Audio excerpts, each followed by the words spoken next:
Ouais, ouais. Alors je pensais à un truc. Bon, regardez, ce pays c'est ça, d'accord. Ce pays c'est ça. La France c'est ça, d'accord. Ok, oui, bon là c'est Marianne, d'accord. Bon. Elle fait quoi? Elle fait quoi, Marianne? Elle fait quoi? Elle fait quoi? Elle fout le bordel. Elle fout le boxon. Ok? Elle fout le bordel, Marianne. Et ça, c'est un symbole voilà, qui est partout. Hein. Qui est partout. Ouais. Le symbole de ce pays, c'est une femme qui fout le bordel. Ok? Bon. Et c'est pas. Voilà, c'est un truc relativement récent. Hein. Ouais, c'est-à-dire qu'avant Marianne, y avait Jeanne, par exemple. Il y avait Jeanne. Bon, Jeanne, c'était une paysanne qui a foutu le boxon, hein, qui a foutu le boxon. Elle a dit, ouais, moi, je veux aller où je veux, d'accord. Je veux cartonner des Anglois, ok. Et ouais, elle nous a inspiré pour cartonner des Anglois. Hein. Bon, c'est-à-dire, Jeanne, elle foutait le bordel.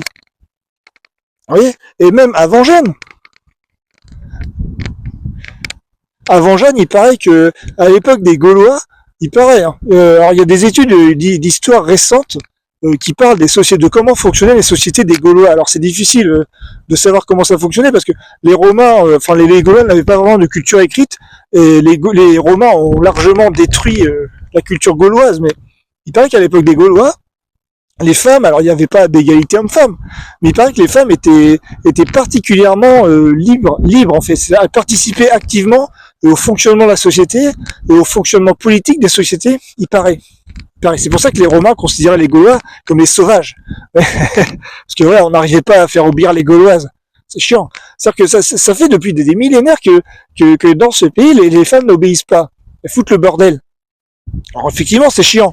Mais bon, voilà, c'est comme ça. Bon, pourquoi c'est comme ça? Bon, c'est pas compliqué parce que voilà, regardez, voilà, voilà, nous sommes nous sommes le pays de l'abondance. Nous sommes le pays de l'abondance. Nous sommes le pays où l'herbe pousse toute l'année. Bon, là, il va y avoir l'hiver, mais même en hiver, voilà, il y a des choses qui poussent un petit peu, vous voyez. Ça va moins vite, mais ça pousse quand même, voilà.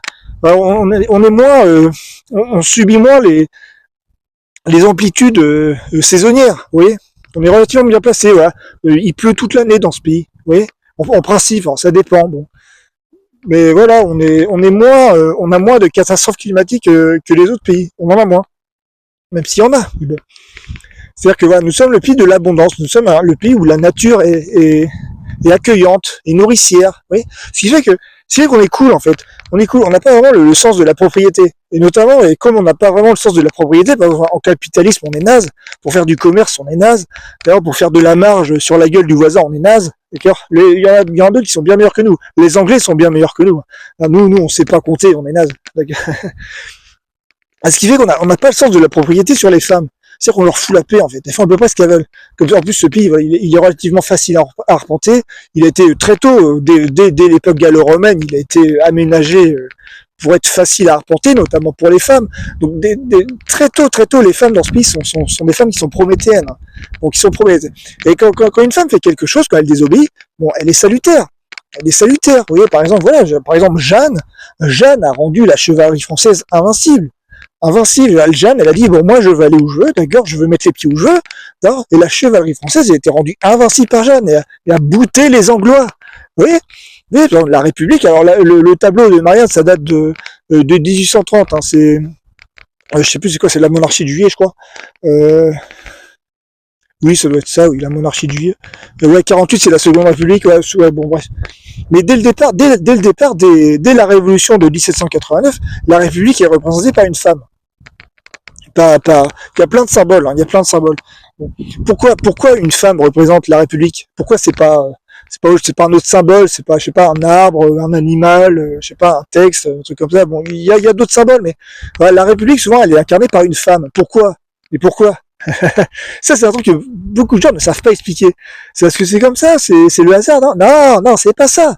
C'est pas ça, parce qu'elle incarne la liberté. Depuis toujours, les femmes incarnent la liberté. Pourquoi? Parce qu'elles ne sont pas libres. Parce qu'une femme, voilà, qui fait quelque chose, qui ose faire quelque chose, ça a du sens. C'est rare, la liberté d'une femme. C'est rare, c'est très rare. La liberté d'un homme, c'est commun. C'est un homme qui fait ce qu'il veut. Voilà, c'est commun. Les hommes qui font ce qu'ils veulent, il y en a plein les livres d'histoire. Hein. L'histoire, c'est une succession d'hommes qui font ce qu'ils veulent. Là, qui se mettent à tuer des gens. Voilà, la plupart des hommes, des personnages historiques sont des gens qui ont tué d'autres gens. Donc c'est des hommes, parce que les hommes sont des sociopathes. Vous voyez ? Oui, mais une femme qui fait un petit pas de côté comme ça, une femme qui décide d'appliquer sa volonté sur le monde, c'est très rare. C'est très rare. Donc quand ça arrive, c'est très inspirant. Oui, ça provoque des sentiments rares, oui. Et ça nous rend invincibles, particulièrement dans ce pays, car nous sommes le pays de la chevalerie, de l'amour courtois, de l'héroïsme, oui, de la liberté sentimentale. Et depuis des siècles, voilà, la langue française est forgée sur cette idée. La langue française est une conséquence de toute cette histoire, oui. Et la langue française est très particulière. Elle essentialise les femmes. Elle est très sentimentale. Elle est très expressive sentimentalement. Oui. Dans la langue française, c'est très facile d'exprimer un sentiment dans tous les aspects. Hein. Et donc, comme les femmes sont des êtres très sentimentaux, elles sont bien plus libres de s'exprimer, d'exprimer leurs sentiments que dans les autres langues. Hein. Ah, c'est assez connu. Ouais. Encore aujourd'hui, les Français sont considérés comme les femmes les plus libres du monde. Voilà. Elles font ce qu'elles veulent. Ouais, une Française, c'est quoi? C'est une femme voilà, qui ne se rase pas les jambes, qui ne se rase pas les aisselles, qui fume, qui met la chemise de son mec, voilà, qui met un béret, qui fait un peu ce qu'elle veut. Ouais, c'est l'image de la Française dans le monde. Ça existe encore. Hein. Donc, voilà. Donc, on pourrait. Vous savez, je repensais à ce que disait à une interview de Natacha Polony qui déplore voilà, que ce pays ne raconte plus d'histoire.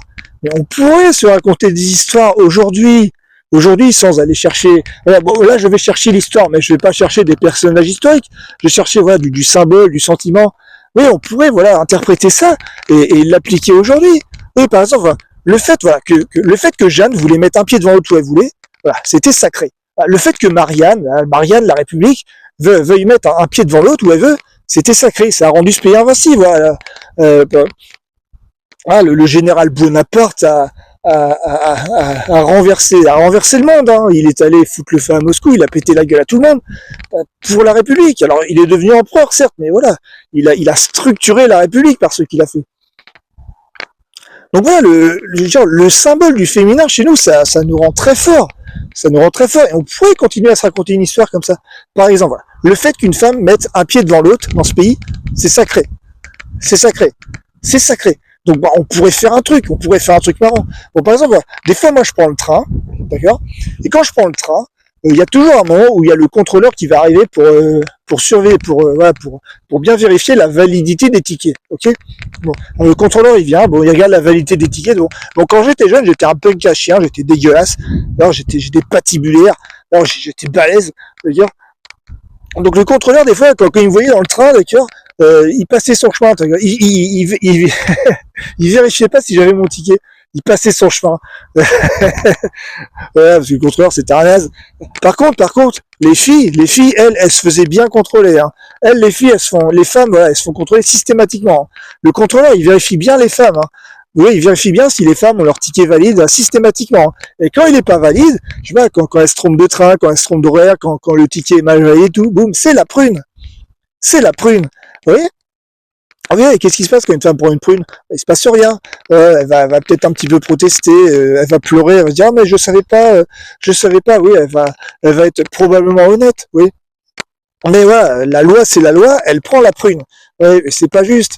C'est pas juste parce que je vois encore aujourd'hui des contrôleurs là, qui passent leur chemin quand il y a des gros cassos, quand il y a des gros punks à chiens dans le train. Je vois encore aujourd'hui. Alors moi je suis plus un punk à chien. Alors mais je vois et c'est pas juste. C'est pas juste. C'est pas juste. Il n'est pas juste de contrôler les déplacements d'une femme dans ce pays. Il n'est pas juste de contrôler les déplacements d'une femme dans ce pays. D'accord? Le déplacement d'une femme dans ce pays, c'est sacré. C'est la fondation, c'est le pilier central de ce pays. Ce qu'a fait Jeanne, c'était un épisode fondateur. Dès le temps des Gaulois, les femmes étaient des casse-couilles. Vous voyez, Marianne nous a sauvé la mise, mais nous vivons encore sous les auspices de cette divinité protectrice. Vous voyez, donc comment se fait-il qu'aujourd'hui, quand une femme est à pied devant l'autre, elle se fasse contrôler de quelque manière que ce soit? Vous voyez, il n'est pas normal que lorsqu'une femme prend un transport en commun, comme le train, comme le bus, alors les avions c'est plus compliqué, hein, je pense pas que ça marcherait. Comme le métro, enfin je crois le métro il y a plus de contrôleurs dans les métros. Hein.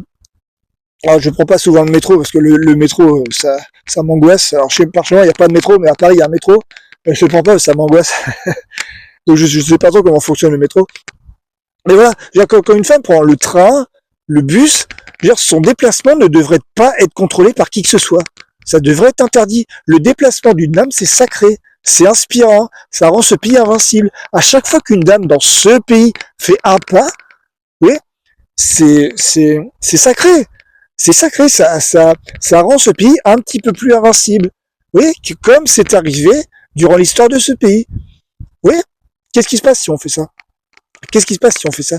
Si on dit voilà, aux entreprises voilà, de transport en commun, de bus, de train, ne contrôlez plus les femmes, c'est interdit. Qu'est-ce qui se passe? Bah il se passera rien. Dire ça ne va ruiner personne. Dire voilà, les trajets de train resteront les mêmes. Voilà. Alors qu'est-ce qui se passera? Bon. Peut-être que des femmes elles en profiteront pour prendre le train à l'œil. Peut-être, mais qu'est-ce que ça fera? Je veux dire, elles vont pas user le siège du train, voilà, en s'asseyant dessus. Voilà, elles vont pas user le train en montant dedans, voilà, parce que le trajet de train, il aura quand même mieux. Qu'est-ce que ça peut faire? Ça ne ruinera personne. Ça ne ruinera personne. Bon. Et qu'est-ce qui se passera? Je suis à peu près certain qu'il y aura des femmes qui paieront quand même leur ticket. Parce qu'elles sont honnêtes. Elles disent, ah oui, mais quand même, si je me déplace en train, faut quand même que je participe, faut quand même que je paye mon ticket. Je suis sûr qu'il y en a qui paieront quand même leur ticket. Je suis sûr. Alors, il y en a qui prendront peut-être le train ou le bus à l'œil. Peut-être. Mais qu'est-ce que ça peut faire? Pourquoi est-ce que les femmes se déplaceraient comme ça à l'œil?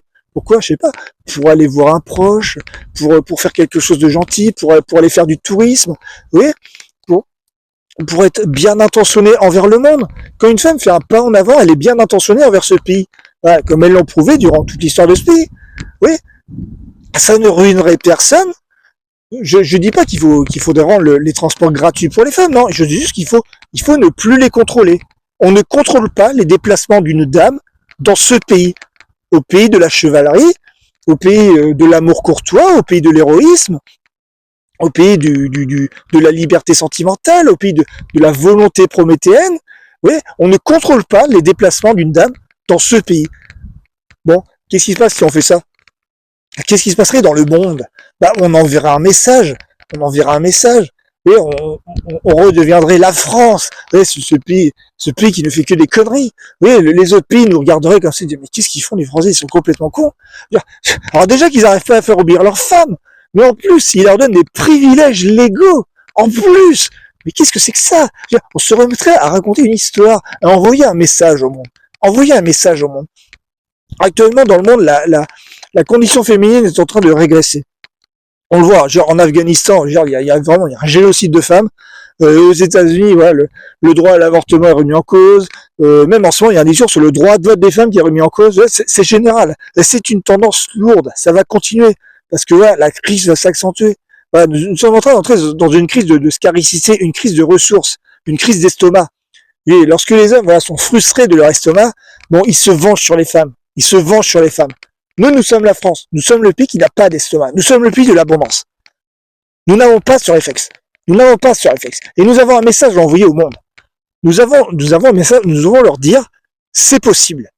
Nous sommes la France. Vous voyez? Quand on a établi la République, on a pété la gueule à tout le monde. On a renversé la féodalité dans toute l'Europe et on a dit au monde, c'est possible. Allez vous faire foutre. Vous voyez? Oui, on peut recommencer. Créer une nouvelle civilisation où les femmes auraient des petits privilèges légaux. Oui, des petits privilèges légaux. Et envoyer et dire au monde, c'est possible. Nous sommes la France. Et on vous emmerde. Et on ne sera pas les seuls à faire ça, non. On sera les premiers. Et les autres suivront. Pas par la force des armes, non. Par la force des sentiments. Oui. Les femmes se remettront, les femmes du monde entier admireront encore plus les Françaises, la liberté des Françaises, elles deviendront des casse-couilles dans le monde entier, et ça fera avancer le schmilblick. Oui, ça combattra la régression de la condition féminine dans le monde. Ça enverra un message au monde. Oui. Donc il n'est pas normal que les déplacements d'une dame dans ce pays soient contrôlés de quelque manière que ce soit. Alors après, les avions, c'est compliqué, hein, c'est plus compliqué, donc à mon avis, je pense. Les avions, c'est pas possible. De toute façon, les avions, ça sort du territoire, donc là, bon. Mais si on va, pour le train, le bus, le métro, on ne doit pas contrôler les déplacements d'une dame. Les mecs, j'en ai rien à foutre. Là, les mecs, ils sont destructeurs. Les mecs, depuis 20 000 ans, mais ils cartonnent le monde. Depuis 20 000 ans, ils détruisent le monde. Donc les mecs, on s'en fout. On se sacrifie, messieurs. Nous nous sacrifions, messieurs. C'est un peu le principe de la chevalerie. Hein. Le sacrifice. Hein. Le sacrifice pour la volonté d'une dame. On est un peu ce pays-là. Moi, ça me fait mourir de rire quand j'entends les fachos, d'accord, quand les fachos qui me disent, ouais, il faudrait revenir à un modèle où les femmes retournent à la cuisine. Mais vous êtes sérieux? Mais est-ce que vous savez dans quel pays vous êtes, bande de guignols? Mais les fachos, mais ils me font mourir de rire. Mais vous êtes qui, en fait, vous? Là, ça, c'est la droite South Park. Ça, c'est la droite qui s'est éduquée politiquement en regardant South Park et qui dit, ouais, en France, c'était mieux avant quand les femmes étaient au foyer, machin. Non, mais alors, on est en France. Ça n'est jamais arrivé. Dans ce pays, les femmes ont toujours été prométhéennes, ont toujours été très actives dans le fonctionnement de la société, depuis les Gaulois. Ok? Donc c'est bien la peine de vous foutre à plat ventre devant Jeanne d'Arc tous les 1er mai, si vous ne savez pas ce que c'est, si vous ne la regardez même pas. Je sais pas, c'est une paysanne, Jeanne. C'est une paysanne, c'est moins que rien. C'était que dalle. Ok? Et on l'a plus cru que ce con de roi. Oui? Elle nous a rendus invincibles. Et c'était une sorcière. Elle a été jugée pour sorcellerie. Oui? Chez nous, les sorcières, c'est sacré. C'est sacré, une sorcière qui veut prendre le train à l'œil, qui veut aller, je ne sais pas, répandre sa magie partout dans ce pays, mais tant mieux. Elle rendra ce pays encore plus invincible, elle enrichira ce pays. Oui, elle répandra ses sentiments partout dans ce pays, car nous sommes un pays de sentiments et de liberté sentimentale. Ok? On n'est pas un pays de commerçants à la con. Voilà, on veut à tout prix être une économie de commerce, de service, tout, mais ça marche pas. C'est naze, on se fait chier. Ok? Redevenons un pays sentimental. Établissons un sentiment. Voilà. Nous admirons les Françaises, nous admirons leurs déplacements. À chaque fois qu'elles font un pas en avant, c'est admirable. À chaque fois, affirmons-le et envoyons un message au monde. Nous sommes la France. Et c'est pas un discours de droite que j'ai. C'est un discours de civilisation. Nous sommes une civilisation. Si on fait ça, les autres pays nous regarderont. Ils feront. Alors au début, ils se foutront de nous. Ils disent, mais ils sont cons, mais ils font pas obéir leurs femmes, ils sont cons. Ouais, bon, effectivement. Mais on vous emmerde, on est invincible. Alors, chez nous, quand les femmes sont les casse-couilles, on est invincible. Ok? Voilà, c'est tout. Et ils font comme nous. Nous ne serons pas les seuls à faire ça. Nous serons les premiers. Ok? Voilà. Et ça sera cool. Ça serait cool de faire ça. Ça serait cool. Mais ça changerait quoi? Mais ça ne ruinerait personne. Genre, les femmes qui prennent le train à l'œil, mais qu'est-ce que ça peut faire? Mais on s'en fout. Elles vont pas user les sièges. Et en plus, elles sont gentilles, elles vont pas dégrader. C'est pas les femmes qui bousillent les transports en commun, qui font chier le monde dans les transports en commun. C'est pas les femmes. Alors, je le vois, d'accord. Ok. Genre, qu'est-ce que ça changerait? Que dalle. Et ça enverrait un message fort au monde. La condition féminine est en train de se péter la gueule dans le monde. Oui, nous sommes la France. Nous avons un message à envoyer au monde. Voilà, on va se réveiller, c'est pas grave. La langue française nous rend comme ça. La langue française est une langue extrêmement sentimentale. La langue française essentialise les femmes. La langue française fait des Françaises les pires désobéissantes du monde. Elles désobéissent, les Françaises, d'accord? Elles n'obéissent pas. Tant mieux. Plus elles désobéissent, plus nous sommes forts. Oui, Jeanne d'Arc, elle a désobéi. Et nous sommes devenus très forts. Elle a mis une armure, elle est montée sur un cheval, cette paysanne à la con, mais pour qui elle se prend? Sa désobéissance nous a rendus invincibles. Oui, la France est une femme qui désobéit, qui va à l'encontre de l'ordre établi. Oui, le sentiment, c'est ça. Le sentiment, c'est à l'encontre de l'ordre établi. Le sentiment, c'est à l'opposé des impératifs biologiques. Oui, nous ne sommes pas un pays d'impératifs biologiques, d'estomac. Nous n'avons pas d'estomac. Nous sommes des hommes à poitrine, nous avons du cœur. Oui, nous sommes invincibles.